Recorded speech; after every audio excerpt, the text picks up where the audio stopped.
నమస్తే. నేను మీ Gopi. Welcome back to our channel. ఈరోజు మనతో వచ్చేసరికి సీనియర్ జర్నలిస్ట్ జగదేవ్ గారు ఉన్నారు. సార్ నమస్తే సార్. జగన్ గారు అప్పట్లో చాలా కేసులు పడి అప్పటికి 16 నెలలు జైల్లో ఉన్నారు. మరలా సీఎం అయ్యి కొంతకాలం బెయిల్ మీద బయట తిరుగుతూ ఉన్నారు. మరలా ఇప్పుడు అధికారం పోయింది. మరలా ఇప్పుడు ఖచ్చితంగా జగన్ జైలుకి వెళ్ళడానికి కూటమి నేతలు అయితే పక్కా ప్లాన్ అయితే చేస్తున్నారంట. సో జగన్ మళ్ళీ ఎప్పుడు అరెస్ట్ అవ్వబోతున్నారంటారు?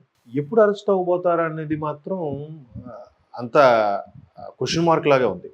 ఎందుకంటే గడిచిన 5 ఏళ్ళలో ఆయన ఎలా బిహేవ్ చేసినా ఏం చేసినా కూడా బీజేపీ అండదండలు ఉండబట్టి ఆయన ఆ విధంగా పరిపాలన చేశారు. ఈవెన్ సనాతన హిందూ దేవాలయాలకు సంబంధించి కూడా కొన్ని రకాల చర్యలు తీసుకున్నప్పుడు కూడా ఎవరూ పట్టించుకోలేదు. అధిష్టానం బీజేపీ కూడా ఒక మాట కూడా అనలేదు, ఆయన బాగా సపోర్ట్ ఉంది అనే వార్తలు అయితే మనం చాలా చూసాం. సో ఆ కన్సర్న్ అనేది ఇప్పుడు కూడా ఉందేమో. అందుకే ఇట్లా ఎలక్షన్లు ఇదైనా ఓడినా ఆయన 12 ఏళ్ళుగా బెయిల్ మీద బయట తిరుగుతున్నా ఇంకా ఆ విధంగానే కొనసాగుతుంది. మరోవైపు కూటమిలో ఉండే బీజేపీ కాకుండా జనసేన టీడీపీ అధినేతలు ఎవరైతే ఉన్నారో బాబు గారు కానీ పవన్ కళ్యాణ్ గారు, వాళ్ళు కూడా ఏమంటున్నారు, వాళ్ళు ఏదో పోయిన బాధలో ఉన్నారు, ఇప్పుడు మన కాన్సెప్ట్ అది కాదు, వాళ్ళని ఏదో అరెస్ట్ చేయాలని గానో లేదంటే వాళ్ళని ఇబ్బంది పెట్టాలనో వాళ్ళకి తికమక పెట్టి చాలా హడిల్స్ క్రియేట్ చేయాలనో లేదా ప్రభుత్వం మాదందో అనే అహంకారం చూపించాలనో కాదు. ప్రభుత్వం మీద ప్రజలందరూ కలిసి ఇంత బాధ్యత పెట్టారు, ఈ బాధ్యత సక్రమంగా నిర్వర్తించుకోవాలి. ఈ బాధ్యత ఏమిటి? 10 ఏళ్ళు వెనక్కి వెళ్ళిపోయిన ఆంధ్రప్రదేశ్ని మరలా ఒక గాడిని పెట్టాలి, క్యాపిటల్ లేని రాజధానిని ఒక క్యాపిటల్ క్రియేట్ చేసుకొని మళ్ళీ సెటరేట్ చేయాలి, పట్టాలు ఎక్కించాలి ఆంధ్రప్రదేశ్ అనే ట్రైన్ని అని కాన్సెప్ట్లోనే ఉన్నాం తప్ప వేరే ధ్యాసలో లేము. వాళ్ళు చేసే కవ్వింపు చర్యలకు మనమేం ఇది అవ్వద్దు అన్నట్టుగా బాబు గారు కానీ పవన్ కళ్యాణ్ గారు ఎవరి శ్రేణులకు వాళ్ళు చెప్పుకుంటున్నారు, బొజ్జగించుకుంటున్నారు. అయితే మీరన్నట్టుగా పవన్ కళ్యాణ్ జగన్మోహన్ రెడ్డి గారిని మరలా జైలుకు పంపుతారా అనే అంశం తెర మీదకి రావడానికి ప్రధాన కారణం ఏంటంటే రీసెంట్గా జరిగిన రాజశేఖర రెడ్డి గారి జయంతి వేడుకలే దానికి తార్కాణం. ఎందుకు తార్కాణం అంటున్నానంటే రాజశేఖర రెడ్డి గారి అసలైన వారసులు ఎవరు, ఆయన పేరు చెప్పుకొని బిజినెస్లు చేసుకొని వేల కోట్లు లక్షల కోట్లు స్కామ్ చేసిన వాళ్ళ, లేదా ఆయన పేరు చెప్పుకొని ఎటువంటి స్కాములు ఏ మచ్చ లేకుండా ఆయనకు వారసులుగా నిలబడే వాళ్ళ అనేది మీరే తేల్చుకోవాలి అని రేవంత్ రెడ్డి గారు తెలంగాణ ముఖ్యమంత్రి ఆంధ్రప్రదేశ్ నడిబొడ్డున నిలబడి మంగళగిరిలో ఆ సభలో వ్యాఖ్యానించడం అనేది కొత్త ఆలోచనలకి కొత్త రకమైన రాజకీయానికి తెరలేపుతుంది అనేది ఒక టాపిక్ ఇప్పుడు హల్చల్ అవుతుంది. మరోవైపు చంద్రబాబు నాయుడు గారు కూడా హైదరాబాద్లో అడుగుపెట్టి ముఖ్యమంత్రిని కలుసుకొని, అఫ్కోర్స్ ఇద్దరు ముఖ్యమంత్రులు రాష్ట్ర ప్రయోజనం కోసం కలిశారంటున్నారు, కానీ తెర వెనుక ప్రయోజనాలు వేరేగా ఉన్నాయి. ఇక్కడ టీడీపీని మరలా పుంజుకునే చేసే అవకాశం ఉంది. ఎందుకంటే ఒకవైపు బీఆర్ఎస్ పరిస్థితి క్వశ్చన్ మార్క్గా ఉంది. బీఆర్ఎస్ బీజేపీలో విలీనమవుతుందా, బీఆర్ఎస్ స్వతంత్రంగా వెళ్తుందా, బీఆర్ఎస్ మరలా 2028 వరకు దాని మనుగడేంటి, ఇలా రకరకాల ప్రశ్నలు ఉత్పన్నమవుతున్నాయి. ఇట్లాంటి సందర్భంలోనే టీడీపీని మరలా పుంజుకునే అవకాశంలాగా ప్రక్రియలు మొదలు పెడుతున్నారు, తెర వెనుక ప్లాన్లు వేస్తున్నారు, వ్యూహాలు రచిస్తున్నారని ఒక వార్త ఉంది. ఎందుకంటే చంద్రబాబు నాయుడు గారి యొక్క విద్వత్తు, ఆయన మేధా సంపత్తి అందరికీ తెలుసు. అమ్మో ఈయన సామాన్యుడు కాదురా అంటారు చాలామంది. ఇదిలా ఉంటే రేవంత్ రెడ్డి గారు ఇక్కడ ఆంధ్రప్రదేశ్ నడిబొడ్డున వచ్చి ఇట్లా మాట్లాడటం, షర్మిలా గారు ఒకవేళ అంటే రేవంత్ రెడ్డి గారు మాటల్లోనే చెప్పుకుంటే జగన్మోహన్ రెడ్డి గారు బై ఎలక్షన్స్కి వెళ్ళి ఎమ్మెల్యేగా రాజీనామా చేసి ఎంపీకి పోటీ చేస్తారంట. అక్కడ ఎంపీగా ఉన్న అవినాష్ రెడ్డిని రాజీనామా చేయించి ఎంపీకి వెళ్ళి సెంట్రల్లో కూర్చుంటాడు. ఇక్కడ స్టేట్లో 11 సీట్లకు మించి లేవు కాబట్టి అవమానకరంగా ఉండే పరిస్థితుల్లో ఎందుకు సెంట్రల్లో వెళ్తే 2 రకాలుగా బాగుంటుంది అనే వార్తలు వస్తున్నాయి. ఒకవేళ అలాగానే జరిగితే మా షర్మిలమ్మ కోసం కడప కానీ పులివెందుల్లో కానీ గల్లీలో కూడా తిరగడానికి నేను సిద్ధమే. ఆమె ఇప్పుడే కాదు, ఆమె తెలంగాణ కాంగ్రెస్లో పార్టీ విలీనం చేసిన తర్వాత పిసిసి చీఫ్ అయిన తర్వాత రేవంత్ రెడ్డి గారు అప్పుడు కూడా ఇచ్చారు, షర్మిలమ్మ మా బిడ్డ, మా కాంగ్రెస్ బిడ్డ, మా రాజశేఖర రెడ్డి బిడ్డ, ఆమె ఏ సాయం అడిగినా సెకండ్ థాట్ లేకుండా నేను వెళ్ళిపోతాను, రంగంలో దూకేస్తాను. అది ఆర్థికపరమైనది అవ్వచ్చు, లేదంటే శాసనపరమైనది అవ్వచ్చు, చట్టపరమైన అవ్వచ్చు, ఎటువంటి సలహా అయినా, క్యాన్వాసింగ్ అవసరం వచ్చు, దేనికైనా ఏదైనా అయితే నేను గల్లీ నిలబడి తిరిగి రాజశేఖర రెడ్డి గారి ఆశయాలు, రాజశేఖర రెడ్డి గారి యొక్క పథకాలు కేవలం కాంగ్రెస్ ప్రభుత్వమే సాధ్యం. అటువంటి కాంగ్రెస్ ప్రభుత్వ వారసురాలు మరలా షర్మిలమ్మ అని చెప్పి ఆమె గెలిపించుకునే బాధ్యత నేను తీసుకుంటాను కూడా అన్నారు. అంటే ఇలాంటి సందర్భాల్లో వైసీపీ ఇక్కడ మనుగడ ఏంటి, వైసీపీని పూర్తిగా తొక్కేస్తారా?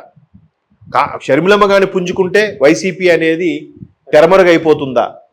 లేదు వైసీపీని ఒకవేళ బీజేపీలో కలుపుకుంటారా? అలాంటి ప్రశ్న ఉత్పన్నమైనప్పుడు ఆల్రెడీ జనసేన ఉందిగా. బీజేపీ జనసేనని బాగా హైప్ చేసి కలుపుకుంటుందా? లేదా జనసేనకి ఇప్పుడు మద్దతు ఇస్తూ తెర వెనుక ఒక కథ నడిపిస్తుందా? బాబు గారు లాంటి వ్యక్తిని ఢీకొట్టాలంటే బీజేపీ జనసేన లాంటి వ్యక్తులకి కొంచెం సపోర్ట్గా ఉంటూనే బాబు గారితో సమూజ్జిగా బాబు గారితో అన్ని రకాల లావాదేవీలు సక్రమంగా నడిపించుకునేలా చేసుకుంటుంది బీజేపీ అనే వార్తలు కూడా మనం వింటున్నాం. బట్ రాజకీయాల్లో ఇప్పుడు నేను చెప్తున్న అంశాలు ప్రతీది కూడా ఏదైనా సాధ్యమే. ఏది ఎప్పుడు ఎలా యూటర్న్ తీసుకుంటుందో చెప్పలేం. ఎందుకంటే ఇప్పుడు బీఆర్ఎస్ చూడండి, తెలంగాణ ఉద్యమ సాధకుడుగా, తెలంగాణ ఉద్యమానికి ఊపిరి పోసిన ఒక లీడర్గా ఉన్న కేసీఆర్ గారు 2 సార్లు ముఖ్యమంత్రి అయ్యారు. ఆయన పరిపాలనలో కూడా పెద్దగా లోపాలు ఏం కనపడలేదు. ప్రధానంగా నిరుద్యోగ సమస్య, గ్రూప్ 2 అనేది బాగా ఆయన పేకలకు చుట్టుకుందేమో కానీ మిగతా కొన్ని అంశాలు చూస్తే పర్వాలేదు, నాట్ సో బ్యాడ్. చిన్న లోపాలు ఉన్నాయి కాదంటే. ఇప్పుడు బారాసాగా పేరు మార్చి ఎక్కడో బీహార్లోను జార్ఖండ్లోను అక్కడుండే రైతులకి ₹1,00,000 రెమ్యునరేషన్ నేను ప్రకటించాడు తప్ప రాష్ట్రంలో రైతులకు పట్టించుకోలేదు. ఇక్కడ తెలంగాణ సొమ్మును వాళ్ళకి ఇవ్వడం ఏంటని లాంటి కొన్ని విమర్శలు అయితే ఉన్నాయి కాదనట్లేదు. కాకపోతే అటువంటి బీఆర్ఎస్ఏ మొన్న లోక్సభ ఎన్నికల్లో ఒక సీటు కూడా గెలుచుకోలేదు. ఎందుకు గెలుచుకోలేదు? ఒకవైపు బీజేపీతో తెర వెనుక మంతనాలు నడిపిందా? కాంగ్రెస్కే 10-12 వస్తాయనుకున్న నేపథ్యంలో కాంగ్రెస్కి 8 వచ్చేసి బీజేపీకి ఎందుకు 8 వచ్చాయి? ఎక్కడ మిస్టేక్ జరుగుతుంది? ఎవరెవరు తెర వెనుక ఎవరెవరితో మంత్రాలు జరిపి ఆ పార్టీతో కలిసి వెళ్ళాలని ప్రయత్నిస్తున్నారు అనేది బిగ్గెస్ట్ క్వశ్చన్గా మారుతుంది. సో ఇక్కడ బీఆర్ఎస్ పరిస్థితి, అక్కడ వైసీపీ పరిస్థితి రకరకాలుగా ఉండబోతుందని రకరకాల వార్తలు అయితే వినిపిస్తున్నాయి.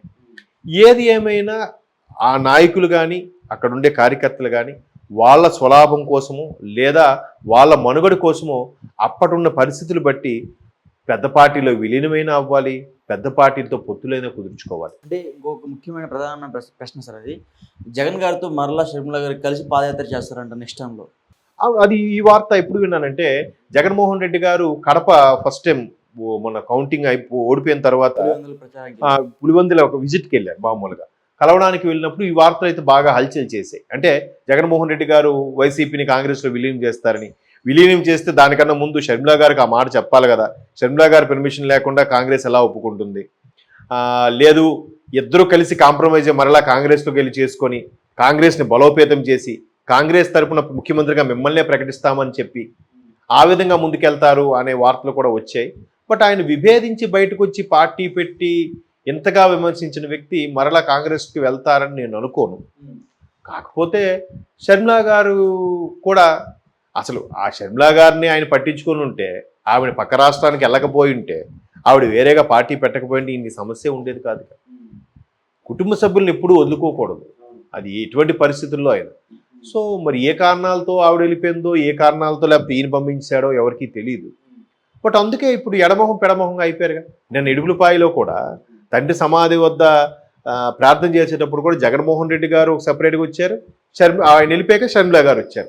జనరల్గా అందరూ ఒకేసారి కూర్చొని ప్రార్థన చేసుకునే పరిస్థితులు మనం చూసాం గతంలో. ఇప్పుడు అది లేదు. బట్ కుటుంబ సభ్యులు అన్నాక ఇవాళ పొరపచ్చాలు ఉండొచ్చు, మనస్పర్ధలు ఉండొచ్చు, రేపు అన్నాక మళ్ళీ ఒకటేగా కుటుంబం కలుస్తారని ఆలోచన ఉంది. బట్ కాంగ్రెస్ కూడా చాలా యుద్ధ ప్రాతిపదికన చాలా ప్లాన్తో ముందుకు వస్తుంది. ఎందుకంటే రాహుల్ గాంధీ లాంటి వ్యక్తి కూడా ఒక సెపరేట్గా ఏవిఐ చేసి మరీ పెట్టారు రాజశేఖర రెడ్డి గురించి మొన్న జయంతి రోజు. అది అక్కడ ప్లే చేశారు. అంటే కాంగ్రెస్ 2 సార్లు ప్రకటించింది రాజశేఖర రెడ్డి గారిని, 2 సార్లు ముఖ్యమంత్రి చేసింది. అటువంటి గొప్ప నాయకుడు మనం కోల్పోయాం. సో ఆమె బిడ్డని ఇప్పుడు మనం ఆశీర్దించి మనం హక్కును చేర్చుకున్నాం. సొంత అన్నదమ్ముడు కూడా విడిచిపెట్టేస్తే మేము మరలా హక్కును చేర్చుకొని ఆమెకు ఒక దారి చూపించాలనుకుంటున్నాం స్టైల్లో కాంగ్రెస్ మరలా పావులు కదబోతుంది. బట్ రానున్న రోజుల్లో ఎటువంటి రాజకీయ పరిణామాలు చోటు చేసుకుంటాయన్నది నాకు